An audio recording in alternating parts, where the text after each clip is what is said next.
안녕하세요. 챕터 2 문장의 오형식입니다. 이번 영상에서 배울 것들은 문장의 형식인데 문장의 형식은 그렇게 막 딸딸딸딸 암기할 필요는 없어요. 그런데도 이렇게 앞부분에 두는 이유는 이 문장 형식은 정말 문법을 위한 문법이거든. 이걸 알고 있으면 다른 문법 수업을 들을 때 그 수업을 이해하기가 편해요. 그래서 막 문장이 막 이렇게 있으면 아 그래요 이건 몇 형식 문장이죠? 라고만 하고 넘어가도 학생 입장에서 듣는 사람 입장에서 이해할 수 있게 만드는 게 이 형식론이거든. 우리가 오늘 이번 영상에서 5가지 형식을 배울 건데 영어 공부를 오래 하다 보면 이 형식에 맞지 않는 문장도 많이 볼 수 있어요. 그래서 얘는 진리가 아니라 하나의 이론이고 문법 교육을 편하게 하기 위한 수단일 뿐이에요. 그래서 오히려 중요한 건 우리가 챕터 1에서 배웠던 문장의 요소랑 품사들, 이것들이 더 중요하고 챕터 2는 굳이 복습까지 할 필요도 없을 정도로 그냥 가볍게 편하게 들으시면 돼요. 다만 기억해야 될 건 우리 챕터 1에서 배운 거긴 하지만 수식어는 문장의 필수 구성 요소가 아니다. 왜? 수식은 그냥 꾸며주는 역할이니까. 되겠죠? 자, 그럼 해봅시다. 그래서 1형식, 2형식, 3형식, 4형식, 5형식 이렇게 있는데 이 형식은 이 동사가 결정하는 거거든? 이 동사가 뭐냐에 따라서 뒤에 필요한 요소들이 달라져. 예를 들어서 주어랑 동사 앞에 있는 게 주어라고 했으니까 주어랑 주어랑 동사만으로 문장이 끝날 수도 있어요.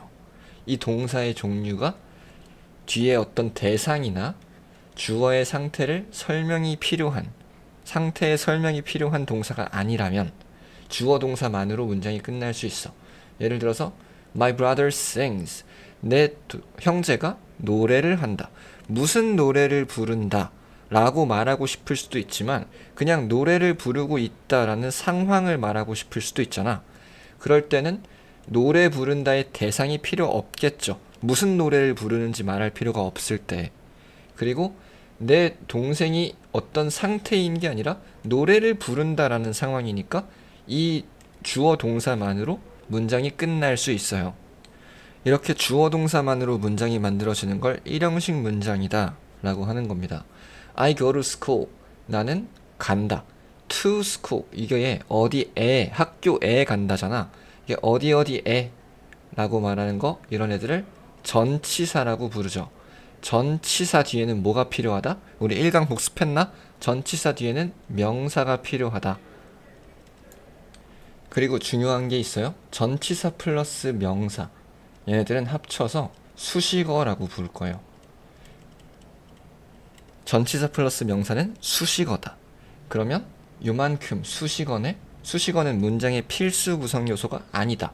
그 말은 없어도 문장이 성립할 수 있다. 그러면 I go 만으로 문장이 끝날 수 있다는 얘기죠. 나 간다 할 때 I go 인 거죠. 어디로 가는지 말하고 싶으면 수식어를 덧붙여 주는 것 뿐이고. 되겠죠? 다음 이 형식. 주어를 보충 설명하는 말, 그 보어, 즉 앞에 나온 명사를 설명해 주는 말을 보어라고 했는데 주어가 나오고 그 다음 동사가 나오고 설명해 주는 말이 나와. 이런 애들 보어라고 부른다고 했잖아. 그런데 앞에 나온 명사가 주어밖에 없지 여기에. 그치? 동사는 명사가 아니니까. 그러면 얘는 주어를 설명하는 말이야 라고 해서 주격보어라고 부를 때도 있어요. 그래서 주어 자리에 있는 명사랑 이 보어 자리에 있는 애가 같다. 같은 상태다. 인 거고, 이런 애들을 이 형식이라고 부릅니다. 예문을 보면 The movie is difficult. 그 영화는 이다. 어려운 이란 형용사예요. difficult. 그러면 영화가 어려운 거지. 그럼 영화의 상태가 어려운 거야. 그렇기 때문에 is 동사이고 difficult는 보어라고 부른다. 이렇게 주어 동사 보어로 이루어진 문장은 이 형식. 다음 My hobby is music. 내 취미는 이다. 음악. 내 취미가 음악이랑 같은 상태인 거죠. 오케이? 그래서 이런 애들도 이 형식 문장이다. 다음 3형식은 주어 동사 목적어예요. 목적어 우리 지난번에 배웠어? 뭐였어? 동사의 대상이 되는 말이 있으면 걔네들을 목적어라고 부른다. 이 주어 동사가 나오고 동사의 대상이 필요한 경우 이 뒤에 명사를 써주는데 그 명사는 목적어라고 부른다. 그래서 주어 동사 목적어로 이루어진 문장을 3형식 문장이다 라고 해요. 예를 들어서 I like math. 나는 좋아한다. 좋아한다는 행위의 대상이 math인 거야. 그러면 나는 좋아한다 수학을. 그래서 목적어는 뭐뭐을 를 이라고 해석해요. She reads a book. 그녀는 읽는다. 읽는 것의 대상이 a book, 책인 거야. 그러면 그녀는 책을 읽는다 라고 해석이 되겠죠. 여기서부터 중요한 게 나오는데 지금 그녀는 읽는다 책인 건데 한국어로 자연스럽게 번역을 하면 그녀는 책을 읽는다지. 그런데 영어 어순으로 읽으면 그녀는 읽는다 책 이렇게 되잖아. 그래서 그냥 그녀는 읽는다 책을 이라고 읽는 순서대로 해석하시는 게 훨씬 좋아요. 우리가 이렇게 기초 영어만 하고 끝낼 게 아니잖아. 길고 복잡한 문장도 읽을 줄 알아야 되잖아. 그때를 대비해서 지금부터 미리 앞에서부터 읽자마자 해석하는 연습을 해두세요. 그런 습관을 들여놔야 돼. 그래서 이렇게 예쁘게 번역하려고 하지 말고 어차피 우리 머릿속에서만 번역할 거니까 그녀는 읽는다 책을 이렇게 하시면 되겠습니다. 다음 목적어가 두 개 있거나 목적어를 보충 설명하는 말. 이거는 우리 처음 나오는 건데 잘 들어봐. 우리 영상 초반에 동사의 종류에 따라서 동사 뒤에 아무것도 없어도 되는 경우, 그 뒤에 주어를 설명해주는 보어가 필요한 경우, 그 뒤에 목적어가 필요한 경우 이렇게 나뉜다고 했잖아. 여기에 플러스 알파로 뒤에 두 개가 더 들어갈 건데 이 동사가 만약에 누구누구에게 무엇을 뭐뭐 하다 라고 해석이 되어야 자연스러운 경우가 있을 거 아니야. 그런 경우 이 동사를 4형식 동사라고 부르고요. 그렇게 만들어진 문장을 4형식 문장이라고 합니다. 그래서 주어가 나오고 동사가 나오고 목적어가 두 개 나오는데 이런 애들 간접 목적어, 직접 목적어라고 해요. 뭐 간목, 진목이라고 써놓을게요. 간목이 뭐냐? 간접 목적어. 얘는 누구누구에게 라는 의미를 가져요. 직접 목적어는 무엇을 를 이렇게 되는. 그래서 간접 목적어가 누구에게 라는 역할을 한다 라고 해석이 된다.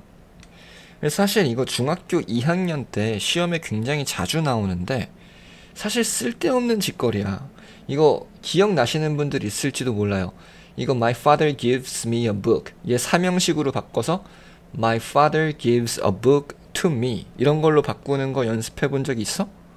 그게 이제 4형식 문장을 3형식으로 바꾸는 연습인데 하등 쓸모없는 진짜 문법을 위한 문법이야. 영어 실력엔 전혀 도움이 안 됩니다. 이건 나를 믿으세요. 왜냐면 나 중학교 때 공부를 해본 적이 없거든. 고등학교 2학년 때부터 공부를 시작했단 말이야. 나는 4형식 문장을 3형식으로 바꾸는 연습을 해본 적이 없어. 그런데 한국에서 유학까지 아는 사람 중에서 영어를 나보다 잘하는 사람이 있을까? 뭐 있을 수 있지만 극히 드물 거예요. 내가 뭐 모든 사람을 만나본 게 아니기 때문에 뭐 숨어있는 고수가 있을 수 있겠지. 어학연수를 갔다 왔다거나 뭐 살다 왔다거나 유학을 갔다 왔다거나 이런 경우가 아니면 나보다 영어 잘하는 사람 정말 드물다. 오케이? 지금 내 자랑을 하자는 게 아니라 그 연습 굳이 안 해도 영어 잘할 수 있다고. 오케이? 잠깐 딴 얘기 좀 하면 내가 영어를 잘한다는 걸 여러분들은 어떻게 믿어요? 내 학벌 때문에? 뭐 내가 내 입으로 강사라고 하니까? 뭐 여러 가지 이유가 있을 수도 있겠죠. 그런데 저를 포함해서 어떤 강사나 학원이나 교재를 고를 때 늘 비판적인 시각으로 보려고 노력해 보세요. 여러분들의 인생이 달린 일이잖아. 그러니까 무지성으로 받아들이지 말고 좀 비판적으로 통찰력 있게 생각하면서 이게 이 사람이 정말 실력 있는 게 맞나? 이 사람한테 내 인생을 맡겨도 되는 걸까? 이런 생각을 뭐 절 포함해서 늘 하시길 부탁드릴게요. 왜냐면 뭐 얼토당토 없는 사람한테 이상하게 배워와서 좀 그 AS를 나한테 오는 경우가 종종 있어서 그래. 차라리 아예 백지 상태로 오면 쉽지. 내가 처음부터 가르치면 되니까. 올바른 방식으로. 근데 뭔 쓰잘데기 없는 문법 외워와서 무슨 막 계속적 용법이니 뭐니 하면서 이상한 거 외워오고서 정작 중요한 거는 배운 적도 없고 그냥 외우라는 거 외워왔어. 그러니까 성적이 안 오르지. 성적이 오를 수가 없는 방식이에요. 예를 들면 축구 선수를 키워야 하는데 그 축구 선수한테 잔디의 품종, 잔디 관리법 이런 것들을 가르치고 있는 거야. 물론 도움이 안 되진 않겠지. 그거 알면 도움이 될 수도 있겠지. 근데 중요한 건 축구를 가르쳐야지. 달리기 하는 법, 공을 차는 법, 패스를 받는 법 이런 걸 가르쳐야지. 그 다음에 이제 전술이니 움직임이니 이런 걸 가르치는 거고요. 아무튼 그러니까 강사나 교재나 학원 같은 거 고를 때 조금 비판적인 시각으로 보자. 여러분 인생을 맡겨야 되는 거니까요. 근데 사실 이게 영어 실력을 언어다 보니까 검증하는 게 쉽지가 않긴 하죠. 시험 점수가 영어 실력을 보장하진 않거든요. 뭐 영어를 진짜 잘 하는데 시험에서 조금 약한 모습을 보이는 사람도 있을 거고, 물론 나는 웬만한 시험은 다 맞습니다.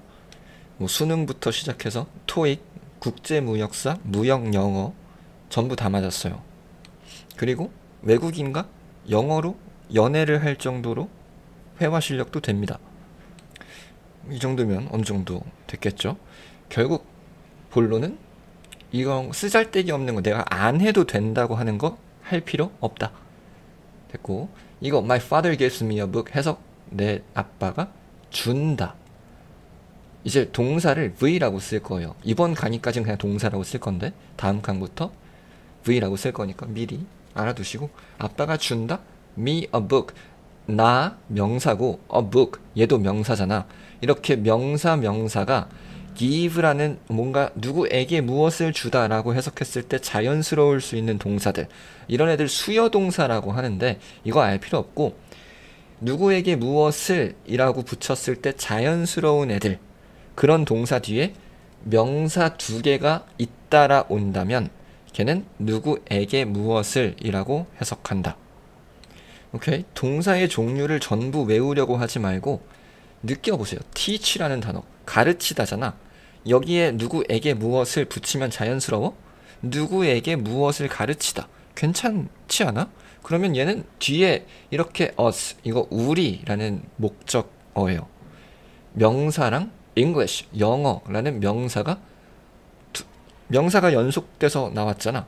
그러면 누구에게 무엇을 이라고 해석한다. 그녀는 가르친다 우리에게 영어를.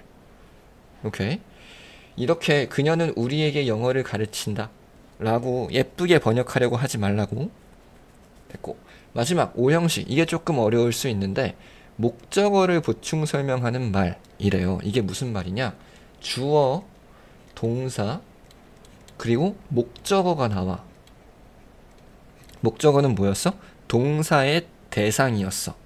그런데 이 뒤에 무언가 단어가 또 나오는데 누구에게 무엇을 이라고 해석하기엔 조금 어색한 상황일 때, 그럴 때 얘랑 얘의 상태가 같은지 한번 의심해 보세요. 얘랑 얘의 상태가 같다면 앞에 있는 명사, 목적어는 명사니까 명사의 상태를 설명해 주는 말 뭐라고 부른다? 보어라고 부른다. 그런데 아까는 주어의 상태를 설명해 줬으니까 주격 보어라고 불렀잖아. 이번엔 목적어의 상태를 설명해 주니까 이 보어는 무슨 보어라고 부르겠어? 목적격 보어라고 부르겠지. 오케이? 그래서 해석은 주어가 동사한다 목적어를 이라고 하고, 이 보어는 목적어가 이런 상태구나 라고 이해하시면 돼요. 오케이? 봐봐. 내 부모님, parents, 부모님이란 뜻이죠. 내 부모님이 만든다, 나를. 근데 내가 행복한 상태야. 그러면 내가 행복한 상태인 걸 만든다는 거지. 그걸 조금 더 자연스럽게 하면 나를 행복하게 만든다가 돼요. 이거 나를 행복하게 만든다라고 너무 매몰되면 안 돼. 이 글자에 몰입하지 마세요. 왜냐면 행복하게 만든다. 이 글자에 몰입하면 행복하게가 부사처럼 느껴지거든? 근데 보어는 부사가 아니잖아. 그러니까 번역된 글자에 매몰되지 말고 내 상태가 행복한 거다. 오케이? 다음, we call him a hero. 우리는 call, 부른다. 그를 부르는 거네? 근데 그의 상태가 어떤 거야? 영웅인 거야. 그러면 영웅인 상태인 그를 부른다인 거지. 그의 상태가 영웅인 거고. 그래서 call, 부른다. 그를 부르는 건데 그가 영웅인 거구나. 라고 이해하면 돼요. 그를 영웅이라고 부른다. 라고 예쁘게 번역할 수 있으면 좋은데 이거 못하겠으면 그냥 우리는 부른다? 그를? 아, 근데 그가 영웅인 상태구나. 이렇게 하고 넘어가면 된다고. 번역가 할 거 아니니까 그런 거야. 번역가 할 거면 이거 할 줄 알아야 돼요. 그리고 영어 공부 하다 보면 자연스럽게 이렇게 나옵니다.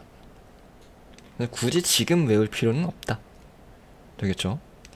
여기서 질문을 할 수도 있어요. 누구에게 무엇을 불러주다라고 해석될 수도 있지 않나요? 좋은 질문이죠? 거기다가 him, 명사고 a hero. 이것도 명사잖아. 그럼 명사 2개 나왔으니까 이거 사형식으로 그에게 영웅을 불러준다라고 해석하면 안 되나요? 그렇게 해석될 수도 있지. 앞뒤에 어떤 문장이 있느냐에 따라 다르겠죠. 근데 여기서 막 엄근진하게 call이라는 동사는 사형식으로 사용되지 않습니다. 이런 짓 하면 안 된다고. 그냥 받아들이세요. 그에게 영웅을 불러준다라고 해석되면 그게 맞는 거고 그가 영웅인 상태면 그게 맞는 거야. 예를 들어서 하나 더 써줄게요. 문장을. 마우스가 어디 갔죠? I make him her a doll 이라고 해봅시다. doll이라는 단어는 인형이라는 뜻이에요. her는 그녀인 거지. 그러면 나는 만든다. 그녀에게 인형을 만들어준다라고 해석될 수도 있잖아. 이것도 명사고 이것도 명사니까. 그녀에게 인형을 이라고 해석될 수 있지. 뭐 그녀가 앞에 누구인지 나왔겠지. 얘가 만약에 생일이야. 근데 얘가 생일 선물로 인형을 갖고 싶어 했다. 라는 문장이 있었어 앞에. 그러면 그녀에게 인형을 만들어주는 게 맞죠. 그런데 앞에 문장이 내가 마술사야, 마법사야, 마녀야. 근데 얘가 나쁜 짓을 했어. 그래서 얘한테 벌을 주려고 갔어.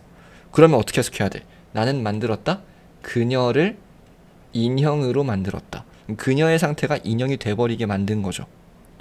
오케이? 이렇게 똑같은 문장인데 문맥에 따라서 해석이 달라질 수 있다고.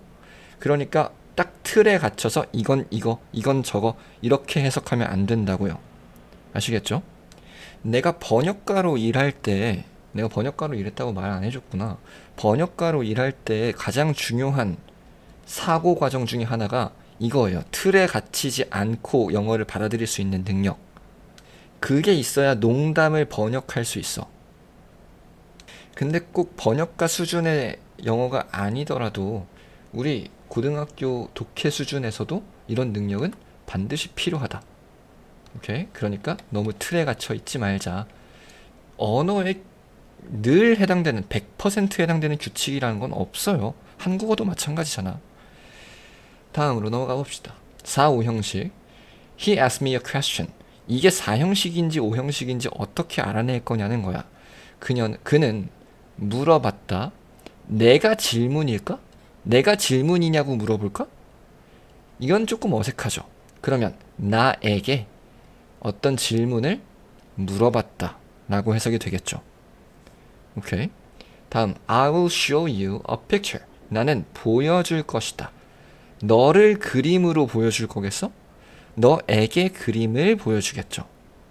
오케이. 뭐 이렇게 끊어놓고서 너에게 그림을 이라고 해도 되고. 다음 I want my room clean. 얘는 clean, 깨끗한 이라는 형용사예요. 형용사면 목적어로 쓰일 수 없으니까 얘는 사형식으로 해석될 여지가 없지. 어떻게 해야 돼? 나는 원한다. 내 방이 깨끗한 상태를 원하는 거야. 오케이? 5번 reading books. 이거 읽는 것이라고 해석하면 돼요. 나중에 준동사 배울 때 배울 거야.